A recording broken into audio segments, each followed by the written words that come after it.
This way.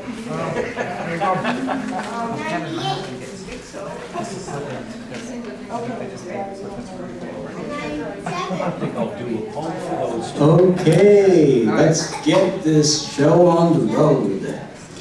Good afternoon, everyone. I'm Paul Sevilla, librarian at the Livermore Public Library and chairperson for Livermore Reads Together.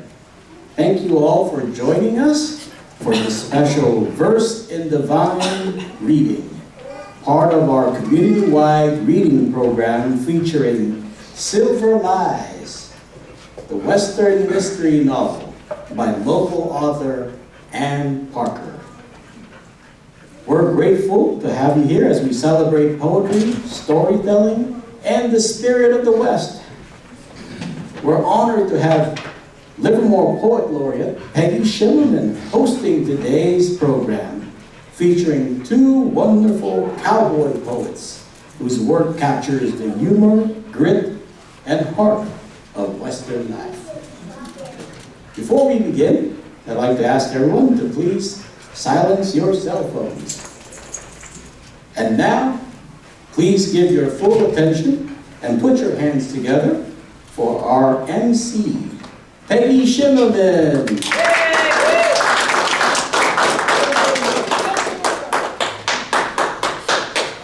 This is Paul Sevilla. He makes this happen. He sets up the room, he gets it all organized for me, and then I just show up, dump a bunch of food on the table, and we start. He's got the camera back there. We are being filmed. It will appear on the library's YouTube channel in case you want to check it out later. So we have today two outstanding, renowned cowboy poets for you. The first one I'm going to introduce to you is Jim Cardwell.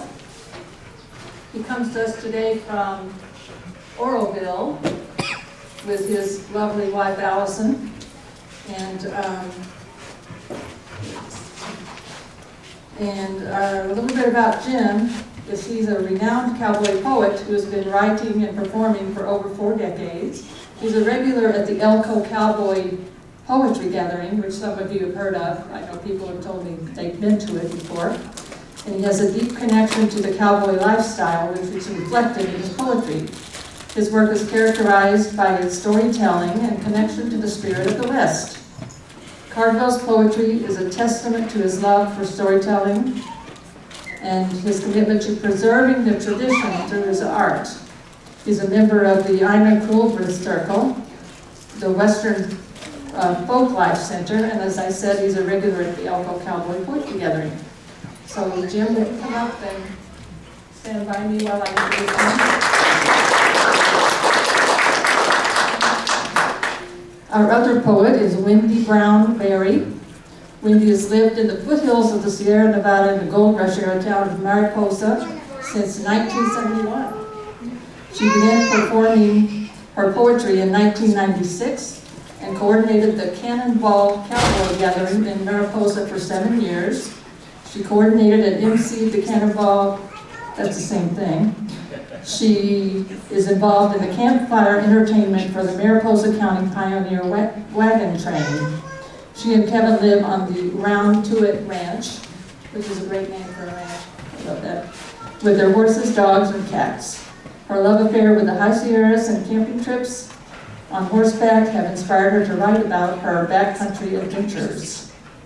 She's experienced with performances in classroom as well as instruction in writing poetry. She brings the flavor of the West to stimulate enthusiasm, inspire, and motivate youth, and to reach for the creativity that is so often suppressed. She's worked in schools at the elementary level for 5 years, presenting cowboy poetry writing workshops for students in the 2nd through 6th grade, working with teachers and administrators to organize an annual youth cowboy poetry contest, and mentoring youth in the presentation of their poems at the Cannonball Cowboy Poetry Gathering. One of her youth mentored students is now a cowboy poet in her own right. She has published the poem, The Cannonball Pioneer Wagon Train, in Rural Heritage Magazine, and she has a published book, Mountain Majesty, from February 2011, which I believe we have over here. If you're interested in browsing the books later, you will find that there.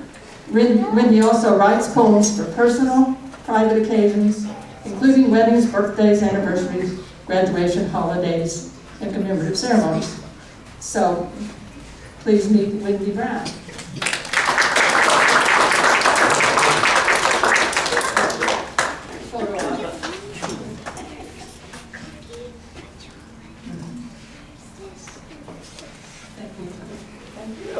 So I'm going to turn it over now to these two. We look forward to hearing what you have to say. Thank you. Okay. Who wants to go first? Okay, I'll start it off. I'm glad to see everyone here, and I have a special poem for those two children up against the door in the back there. I call this Clementine. The psychiatric problem suffered by my dog Clementine was born amongst the rock fields near the Cerro Gordo mine. My brother Chris, the dog, and I were traveling towards the site of a little-known abandoned shaft, thinking we just might find long-forgotten relics, bottles, pieces of silver ore, any interesting item abandoned 100 years before. We took my Ranger pickup. I knew she could manage the road, and for an unexpected find, she'd handle most any load. With the landscape rough and rocky, too steep for pickup or horse, we hiked the last, most difficult mile. My dog out front, of course. Now, Clemmy is a shepherd mix, more a pet than working breed. As we ascended the rugged hillside, Clemmy took the lead. Nearing the top of a narrow ridge, we spied a patch of brown. There stood a lone desert donkey, curiously looking down. Instead of running like donkeys do, he firmly held his ground with straight-up ears like radar, detecting every single sound. Well, as we approached, he ambled near. Now we were face to muzzle. Chris reached out and petted him, perplexed by this desert puzzle. Clementine thought nothing odd. To her, a horse is just a horse. With tail wagging, she circled back to join in the discourse. Then, two more donkeys wandered up, just like in a petting zoo, and though the beasts seemed tame enough, we wondered, what are they up to?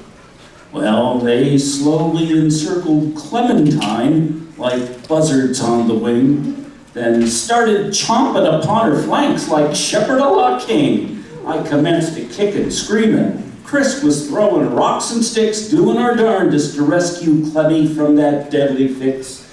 The fierceness that we fought with likely broke some federal law passed by urban bureaucrats in defense of some donkey's cause. Once we drove those demons away, they scampered over the hill. Seemingly safe, we comforted Clemmy, much relieved, until thundering hooves and a thick pack of brown filled our hearts with fright. Charging hard were 6 devil donkeys, with Clemmy in their sights. Retreating full stride over rubble, rock, creosote, and sage, we were losing the foot race to the demon donkey rampage. They cut us off. And Clementine was the one they singled out. She was yipping, crying, nipped probably once by every stinging snout. My feeble attempts to save the pup were meeting with no luck when Chris, strides ahead of the brawl, pulls his carbine from the truck. Duck! He yells about the same time as he squeezed off the first round. The second whizzed by above my head before I could hit the ground. The third, fourth, and fifth, with muzzles slightly raised, scattered higher still. The herd from hell took to high ground. Clemmy clambered down the hill. Raising my head, all I could see was a cloud of rumps and dust. Under the truck, my much disturbed dog was unsure who to trust. Consoling her did little good, since she was so terror-struck that through the open window she leaped to the floorboard of the truck. We packed up quick, took off quicker. Not once did Clemmy move. I expected the ride back home would find her much improved, but there she stayed for several days. It was hard to coax her out. If not for hunger and nature's call, she'd still be there, no doubt. Nowadays, she avoids the stables, and cattle seem to bother her too. She spends most of her time napping with cats or pawing all over you, and with any clap of thunder or slamming of any door, she seeks security in the truck, curled up on the floor. Flashbacks hit her especially hard if she hears the crack of a gun. My family misses their companion. This dog's life ain't much fun. So, the vet prescribed her Prozac. And the cost's not all that bad compared to Clem's new doghouse. You know, that truck I once had. Thank you.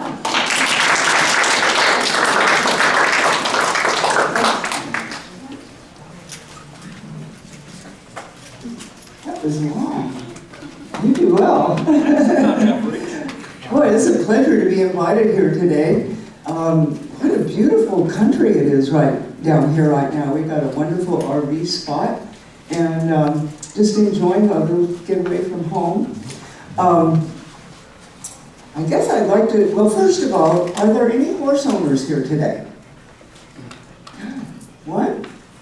I see, as we drive around the county seeing the sights, I see quite a few horses about. This year on the Chinese zodiac happens to be the year of the fire horse. And so you're going to hear some things about horses today. It's an addiction that I've had ever since I was born, and it's not going to go away anytime soon.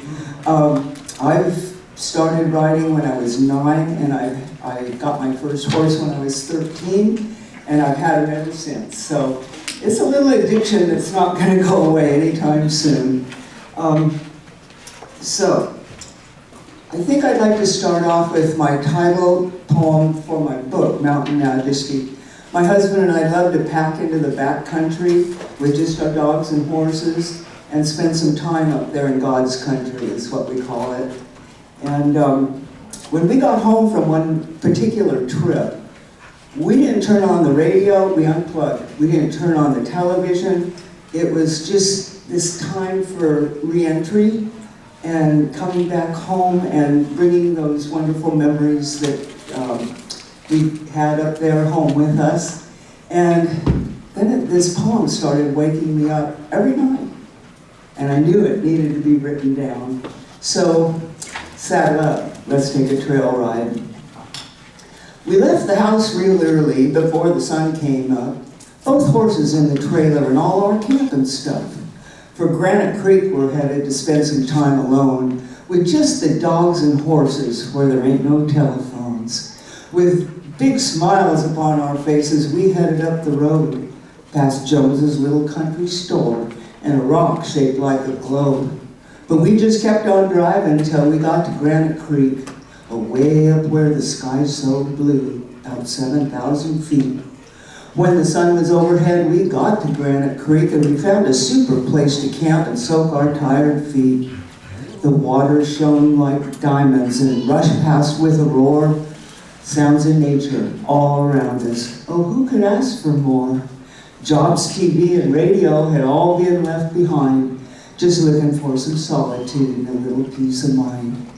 So with lots of care and forethought, we loaded up our packs. Everything we needed, we carried on our backs. With horses fully loaded, 2 dogs rounded out our team. This time they carried their own packs. They loved the camping scene. Up Isberg Trail we headed through a place they call the Niche. Now the crossing's easy, but it used to be, there's young folks here, and it rhymes. The trail had been busy with dynamite and stuff to make the crossing better so it wouldn't be so tough. The trail wound along the creek as we struck for Coral Lake, and all the time of wondering what we forgot to take.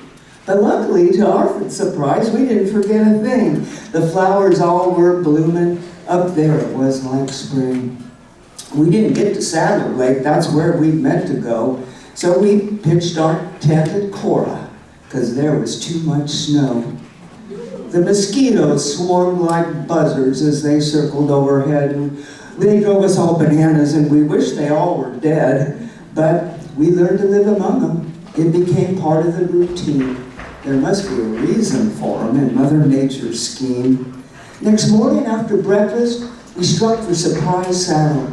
Over rocks and logs and snowbanks, it really was a battle. Past old Chetwood cabin, it's laying on the ground. Some big trees fell upon it, now that must have been a sound. Meadows filled with wildflowers, shooting stars 2 feet high, lots of water all around and a mighty pretty sky. When we got atop the ridge and gazed upon the view, the sandwalk came below us, a vision seen by few. Looking down on an eagle, oh, what a sight to see. 200 feet below us, a flying wild and free. Minarets across the canyon, still covered all in snow. The clouds upon our shoulders and the river far below. We were so awe-inspired by the hugeness of it all, we gazed around in wonder, feeling very, very small. 2 days we spent at Cora, just going with the flow, enjoying outdoor cooking and Mother Nature's flow. The time passed all too quickly, and soon we had to go. The horses stepped out smartly, and then we were below, leaving snow-capped peaks behind us, the dogs leading with their packs, looking forward to the base camp and a chance to relax. The beer was cold and frosty. It went down pretty fine, and we cooled off in the creek and lost all track of time. But a good night's sleep was not to happen, and we really had a scare. At 3 a.m. we were awakened by the passing of a bear. The horses spooked and bolted. Reno tangled in her rope, and she got some burns upon her legs, and I could only hope that she wouldn't be hurt badly, and that quickly she would heal. The wounds were superficial and not too big a deal. So we counted ourselves lucky as we headed down the hill with lots of special memories we carry with us still. So if you need some inspiration and your spirits need a rise, forget about the rat race and try a mountain on for size.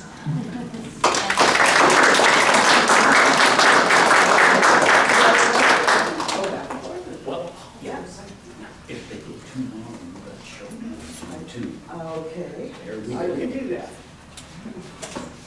This next piece, and I tried to claim that all of my poems are absolutely true. Australian bush poet Milton Taylor once said about me, "You always know he's telling the truth until he opens his mouth." After a cattle branding one day, our ride home, I kind of wrote this one in my head, and it came out as it happened. I call it Itching Denied the Benefit of Scratching. Sitting restless on top of a cluttered flatbed trailer that blocked an open gate, competing for space with propane tanks, a bucket of oysters, muddy spurs, empty vaccine bottles, Camel filters lost from who knows who, water cooler with rust-covered thumbprint on the side that everyone ignored and drank from anyway, squirmed lonely Dave, itching to once again climb horseback, cut and rope, mug and vet, burned the brand of the rafter H deep and clean into virgin flanks, probed for one retracted oyster from a soon-to-be steer, anything to scratch the itch of compulsory watching due to a deeply lacerated leg. He sustained the gash off the hoof of his colt who freaked. and jumped higher than Harmon's crop duster when a calf roped only around the neck amongst the clutter of cattle and drovers scampered left and then cut behind before Dave could prompt his colt to turn, freely entangling all four legs of his mount, not once, but twice. It was a show not to be missed. At first I thought Dave might ride him out, but the colt never stopped kicking, bucking, twisting, throwing his rider to the ground, tangled in a web of lariat and encumbered limbs while frantically fighting to escape from a perceived bovine death trap. Dave pulled himself up, looking good, which is to say conscious, gathered his tattered rope, glanced to the far end of the arena where his trembling colt stood alone, limped pretty well to the trailer sporting an increasingly red sock, and there revealed the full 8-inch length of the laceration that doomed him as a spectator contemplating an itch not to be scratched, at least until sutured. Thank you.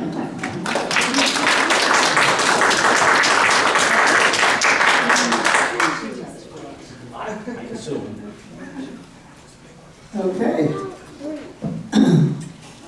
It's nice to see everyone here today. Did anybody leave any projects at home that are perhaps unfinished? What? Only one person? My husband did. They'll be there when you get back. My husband Kevin also has a saying, I didn't wake up grumpy this morning, I let her sleep. Well, it happened to me. I woke up one morning and I was overwhelmed up to here over these unfinished projects. And in order to get rid of the tension and everything, sometimes it's good, if you ever journal or do journaling, it's kind of good to get it off your chest and write it down. So I got up and I grabbed my notebook and I started to write. This is called the Round Two at Ranch. We call our place the Round Two at Ranch, and you will soon understand why. We've got so many jobs to accomplish at this rate, we might never die. I love my husband dearly, but there's one thing I just can't stand, and it's all of the unfinished projects spread out all over our land. His mind is always creating more wonderful projects to do, landscaping, new deck, a barbecue spot, new roads, to name just a few. He's got so many ideas inside him that before one project is done, he's off in a brand new direction and abandons the unfinished one. I'd just like to see one finished before going on to the next, but the Round Two at list just gets longer. It's a problem that's got me perplexed. But I really am lucky. My husband isn't a slouch watching hours and hours of football or spending all day on the couch. And then after writing this down, I realized I'm a pretty lucky gal. I'm glad that he has all these big, bright ideas, and I'm grateful that he is my pal. Thank you.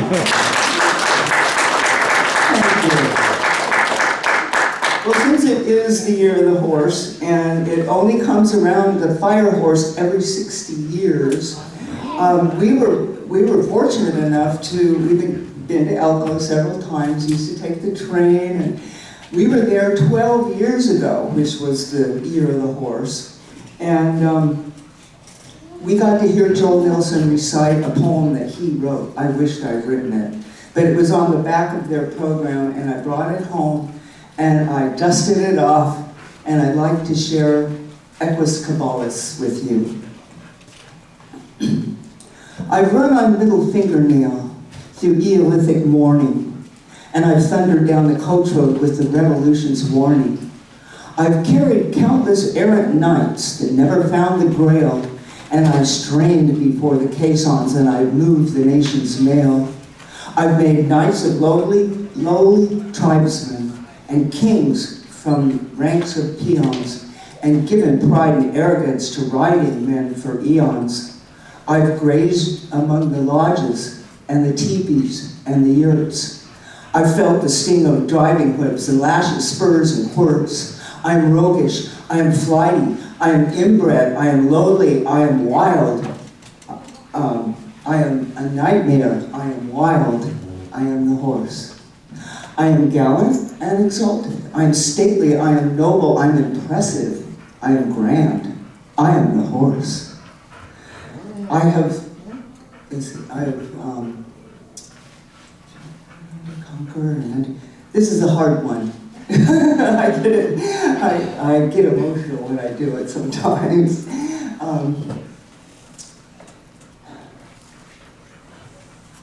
No, I've lost it. So, I'm going to move along. Maybe it'll come back around and I can finish it. This is my poem called The Keeper. And it was actually inspired by Jack Durf, who wrote a poem called Selling Old Buck. And it was an old horse that outgrew his usefulness, and he was taking him to the sale to sell him like by the pound. Well, he couldn't do it. He brought him back home. And his wife was waiting for him there. And when he led old Buck down to this stall, he noticed something strange. The manger was full of fresh hay, and there was grain in the grain box, and the water trough was full. And he turned and he heard his wife say, "I did that already this morning, right shortly after you were gone.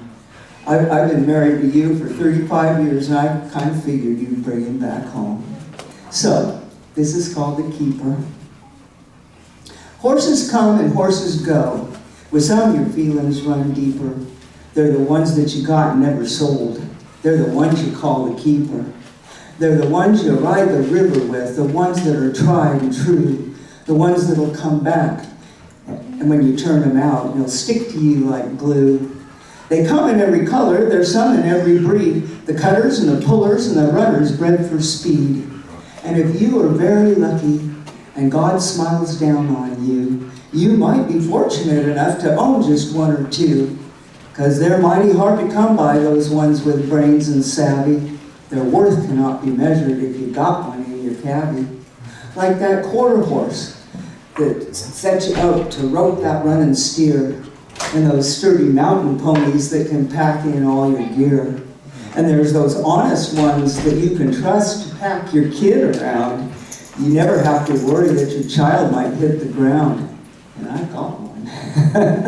Those babysitters of the ranch are few and far between. It's good to have a few around for riders that are green. So if you've got a keeper, I'd like to offer some advice. If someone wants to buy him, just say, no, no sale, at any price. Thank you. I'm going to go get this.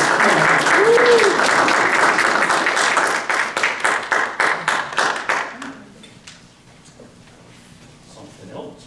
Okay.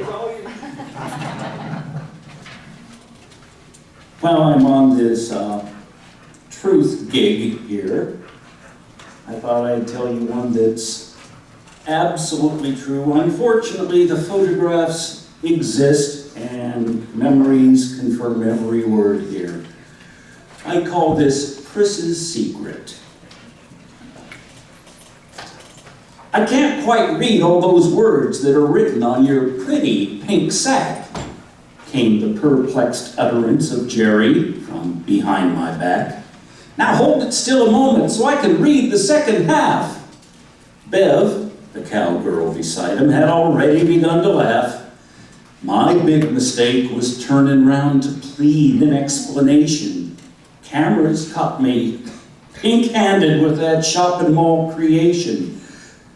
Jerry peered in closer. I prayed the bag would just disappear. Victoria's Secret, he blurted out. Everyone could hear. Chuckles drifted down from horseback. Giggles from throughout the crowd overwhelmed the ball of cattle. Laughter felt profoundly loud. The boss, I said, sent me to fetch this sack when the cutting work began. Seems that no one thought to bring a bucket or a can. The first calf was down. Heater gave the beast a pull. Rolled to one side, iron seared deep, oysters were plucked from the bowl. Don't waste these treats, I've got a plan, her voice called up to me. Pris, The boss of the outfit held the bull calf by with one knee. Inside my pickup passenger side, you'll find a plastic bag. It'll hold a hefty load and get us through this minor snag. Now, the pink and white striped shopping bag had a logo on one side. The walls were deep and sturdy, the handles thick and wide, and it seemed to do the job well, so I didn't pay it much thought until I read the inscription and reckoned what Chris might have bought. About that time, you found me out. I hope nobody would see. Bev shyly giggled. Well, that make-a bag was awfully plain to me. Every woman here has been watching as you gather that tender crop and wondering at which mall outlet you would routinely shop. The one thing more embarrassing than meeting you in the store would be learning that it wasn't your wife they were intended for. For a moment, I felt rattled. I feared trouble in my life if some unfounded rumor were ever whispered to my wife. But once we downed the next bull calf, I drove those thoughts from my head, slung the sack over my sleeve, and got back to work instead. Well, the pace picked up. The bag filled up. It seemed to be holding just fine. As time would show, the secret bag proved a very good design. I could loop my arm through that handle, still help mug a stubborn calf. With me pulling double duty, we could cut groundwork in half. Soon enough, the branding day was done, and that bag fared better than me. It held its shape, appeared pretty clean, outlived its warranty. You know, some habits in a cowboy's life will outlive his dying day. The horseback ways of working cattle will never fade away. Then, sometimes, fine adjustments occur in the branding pen. Turning a tough job easier appeals to most cattlemen, but Prissa's secret stash of sacks are done, and I don't give a darn. I won't be caught pink-handed again. I'm now shopping the boot barn.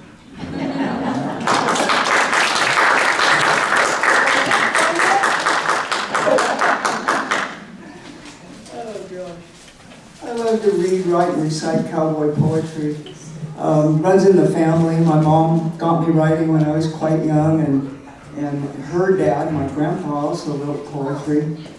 This is interesting. My grandfather raised chickens, and get this, his name was Will Hatch. Amazing. So, yeah, vapor lock is one of our biggest fears when we get up here and try to recite from memory. And as you get older, it's really good to do. So it keeps us a little sharper. So I would like to finish this poem. It's an amazing poem. And it came right after, I'm impressive, I am grand, I am the horse. I have suffered gross indignities from users and from winners, and I've felt the hand of kindness from the losers and the sinners. I've given for the cruel hand, and I've given for the kind. Heaved aside appomattox when surrender had been signed.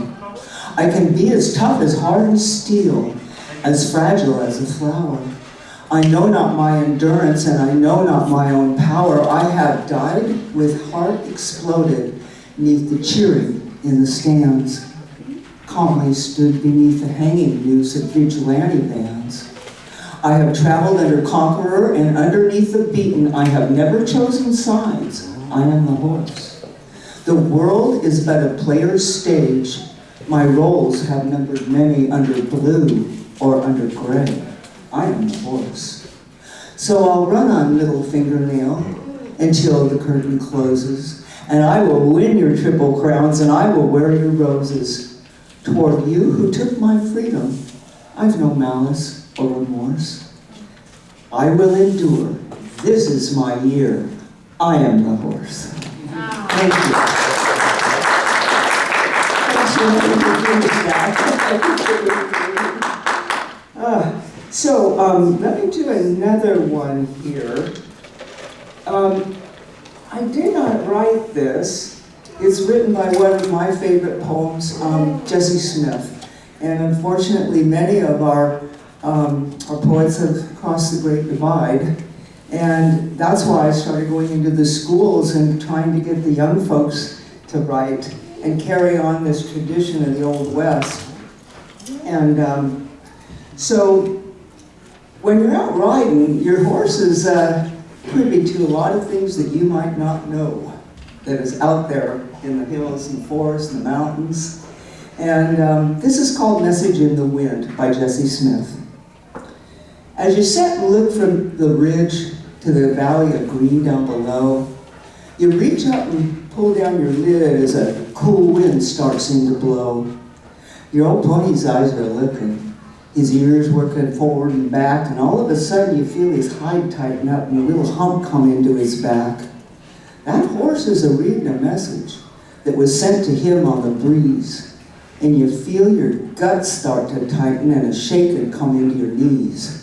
So you look to the right and see nothing, and you look to the left, it's the same.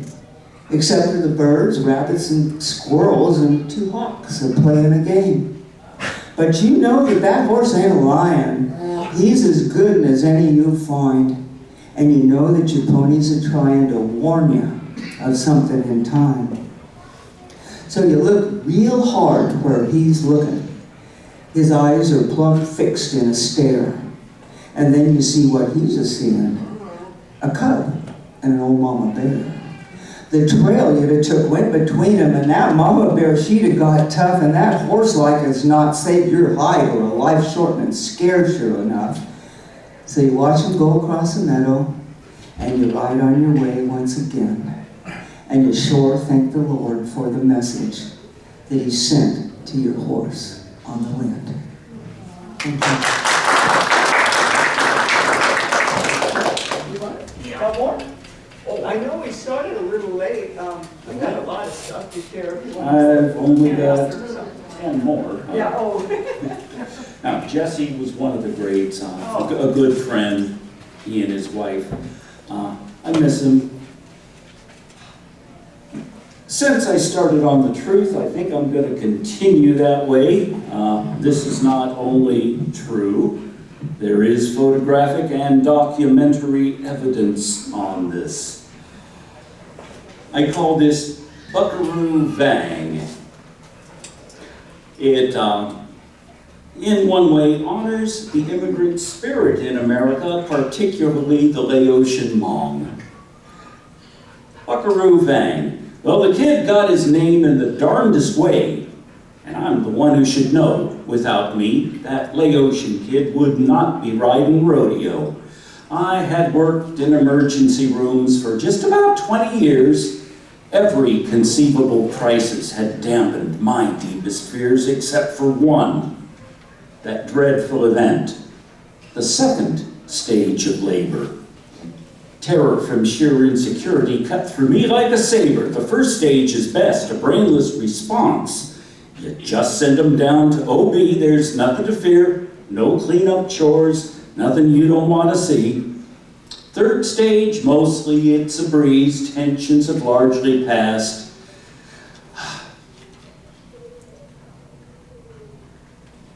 Or resolved, there you go. The second stage is dangerous ground. My confidence dissolved. Now, I've seen my fair share of birthing calves using both ropes and chains, but when it comes to human beings, well, the encounter just ain't the same. His mother arrived as New Year's told, sprawled out in the back of a van. The way she clutched her abdomen would chill an ordinary man, so I grabbed a chair and wheeled her to the nearest elevator. "Baby coming," she softly moaned. "I'd start the paperwork later." "How many babies have you had?" I asked as those doors sealed my fate. Bracing her legs and leaning back hard, she managed to mutter, "8." I donned a pair of latex gloves, then I heard a horrifying squeak. The algorithm of maternity required that I take a peek. Eyeball to eyeball, I got to the face, and not a happy one. Locked alone with this crowning event, I acted under the gun. The smock I wore on that New Year's Eve was all the linen that I had. Soon as I could pull it off, the second stage turned really bad. With one final push, Buck arrived like a breaker thrown from a mount. The chute flew open, and he shot out, about a 2-second count. I scooped him midair with my right hand, draped with that disarranged smock. He bounced a bit off the wheelchair's frame, thus took his first hard knock. Then, like a football wide receiver pulling in a rain-slick ball, I tucked that bundle to my chest, preventing any harder fall. His arms were strong. His cry was hearty. His face a nice rosy hue. I welcomed this handsome newcomer. You're right strong buckaroo. Unknown to me, his mama believed that the name bestowed on a son should be the first word spoken to him when his earthly days begun. So Buckaroo his name would be. There never would be remorses. And sure enough, since he first talked, the thing he loved most were... You're listening. Now, it may seem a strange career for a second-generation Hmong, but for a young man named Buckaroo, any other would be wrong. He's rising fast. A golden lad in the saddle bronc category. And now that you've heard it straight from me, you know the rest of the story.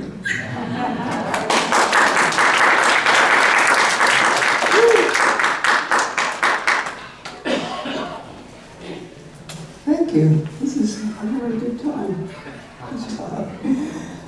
Well, I saw some young folks back there, and these days I'm kind of looking around at young folks, and I'm kind of wondering where some of these values have gone. The things that our ancestors and moms and dad, we all grew up with some values. And I did teach school for a few years, and so I had quite a few school teacher friends, and one was confiding in me one time, and she says, I've got a kid that he can't respect the property of others, and I just don't know what to do about it, In other words, he's a thief. So I sat him down, and I wanted to have a little chat with him about why, not respecting somebody else's property is not a good idea. And his answer was, well, you might get caught. And I went, whoa. And my mom got me reading Zane Grey and Will James and all of those, where they're chock full of the Code of the West. And so I thought, I got to write something for the kids. I got to write my own Code of the West poem. Back in the days of the old Wild West, before there was written law, cowboys had rules to live by, and today they're still hard to flaw. These values and ways of behaving have long stood the test of time. They became known as the Code of the West, and to break them was considered a crime. Not all cowboys abided by them, but everyone knew what they were. If a man broke the code and went to the bad, many hardships he'd have to endure. A cowboy lived each day with courage. He acted in spite of his fear. When things were the roughest, he gave it his all. He knew nothing except persevere. A cowboy was honest and loyal.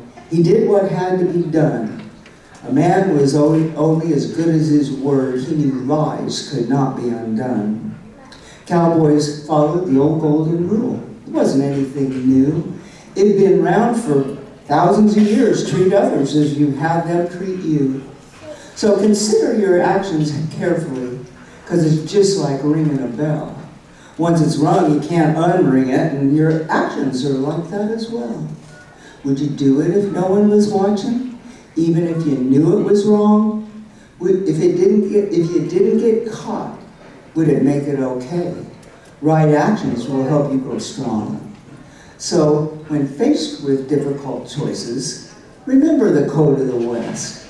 Be the hero your parks can look up to, and the decisions you make will be best. Thank you.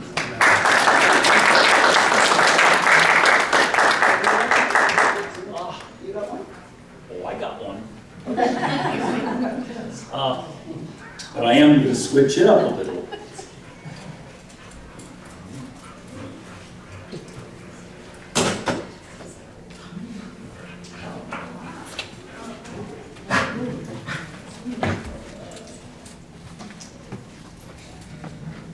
Everyone wants to be the music star. I'm just a poet who thinks he can play a little bit of guitar. I wrote this one. You may remember Hurricane Katrina.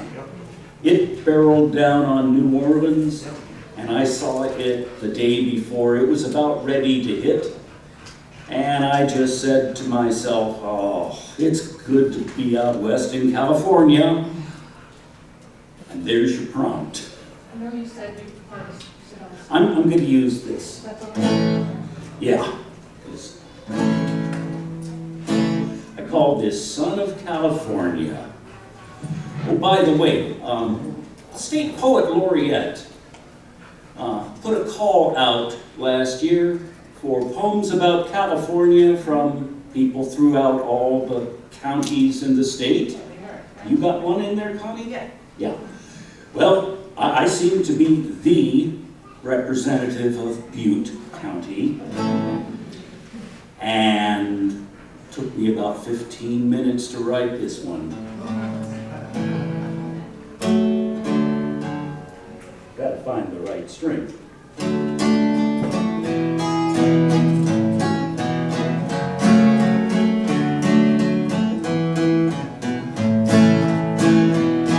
It's good to live out west in California, far from killer hail and hurricanes. Never was a safer land discovered, but drivers go plumb crazy when it rains. I was born and raised in California, though I could live about anywhere I choose. Soft winds through the valleys in the summer. Happy cows make happy buckaroos. And I'm proud to be a son of California, a melting pot not matched in any land, where steak and quiche are served with homemade salsa, and folks and cows all wear designer brands. Grass is tall come March in California. The rain can come a-plenty overnight. Flooding hardly hits us in the springtime, if that old Roosevelt Dam is holding tight. Earthquakes don't concern us Californians, though we see some bigger shakes than most. Tremors are a cheap form of amusement.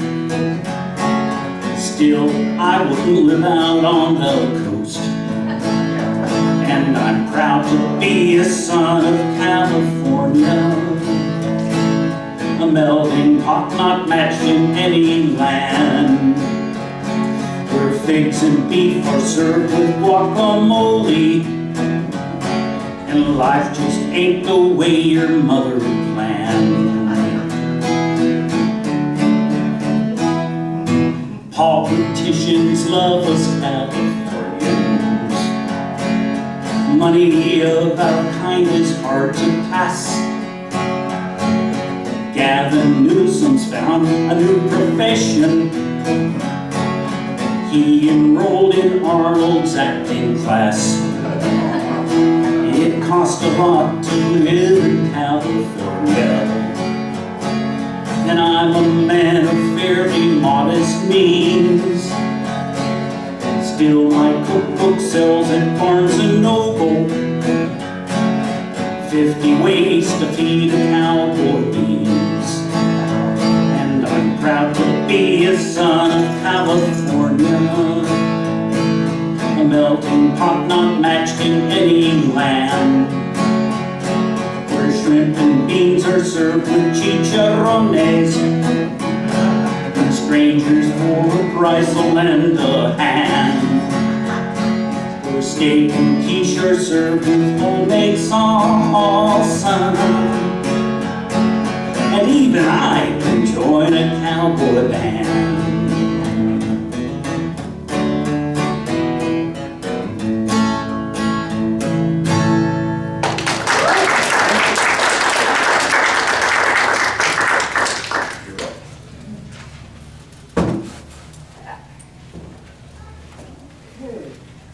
I don't know where y'all live. Y'all live in Livermore?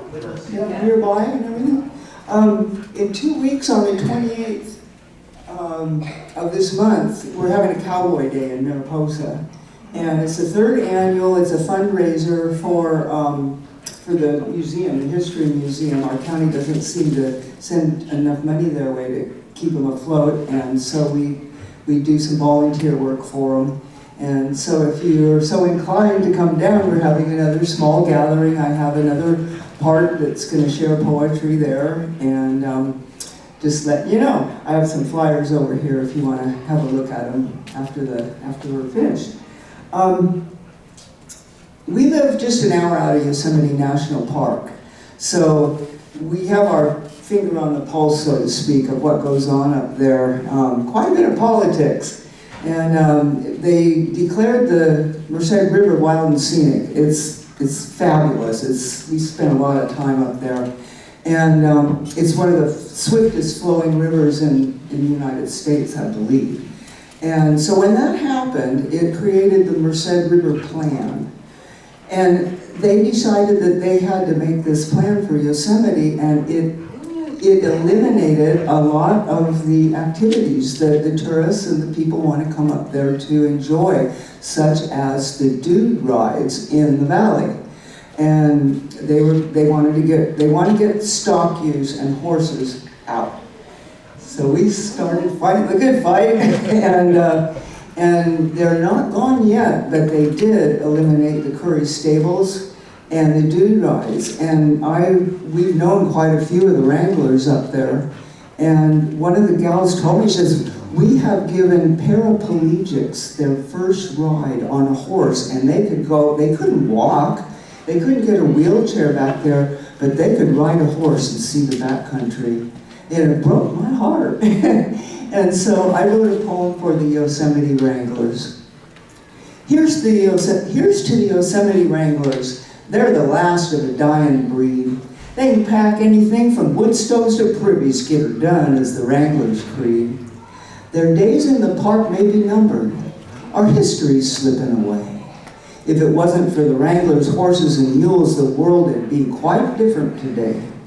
They helped build the trails, roads, and bridges. They were farriers, teamsters, and guides, taking youngsters and oldsters and handicapped folks on perhaps their very first ride. These boys all came from hardy stock, and they lived by a mountain code.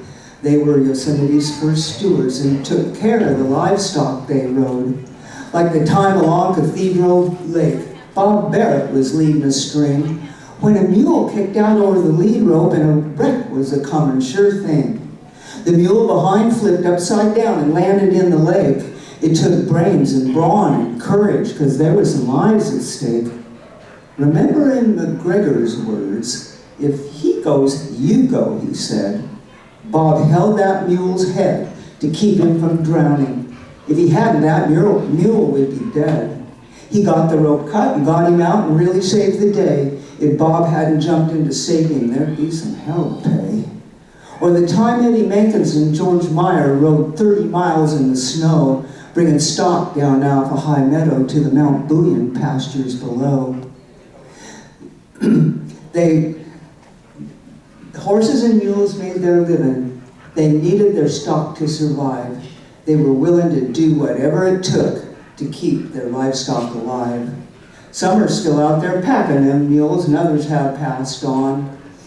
I wish I could mention them all right here, but this poem would be way too long. I'm sure grateful for the ones I've known, and I wish I'd known the rest. They're part of our living history, a legacy of the West. The campfire's down to a flicker. Let's pray it'll never go out.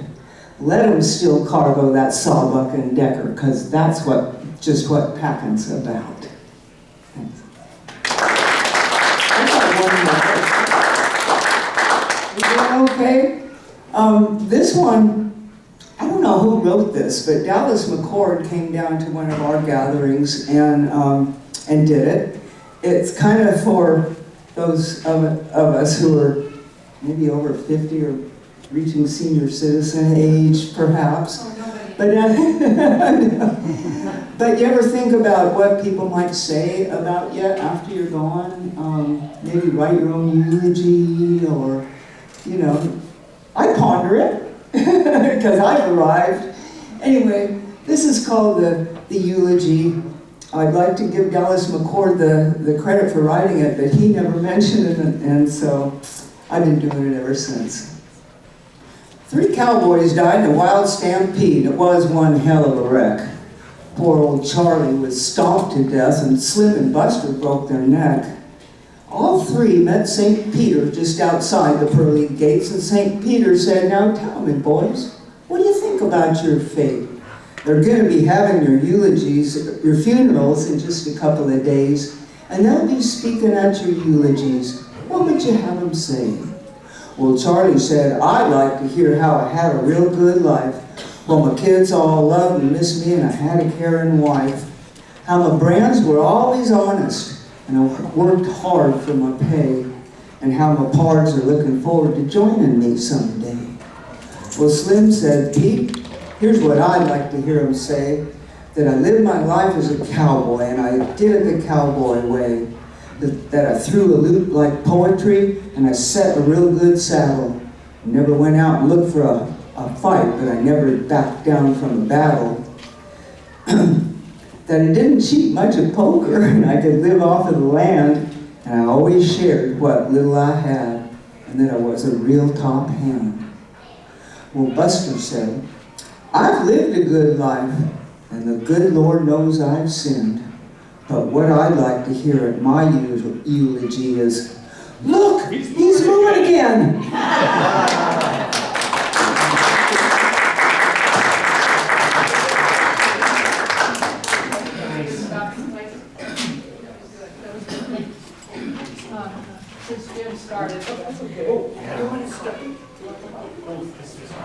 We're going to take a break now for about 10 minutes. We have coffee, we have hot water from tea and decaf coffee, we have cookies and fruit and veggies over there. So grab some snacks, and also if you would check out the book table over here. We've got, Wendy has a book for sale, Jen has CDs, and did you have a book? Oh, and hers, you do.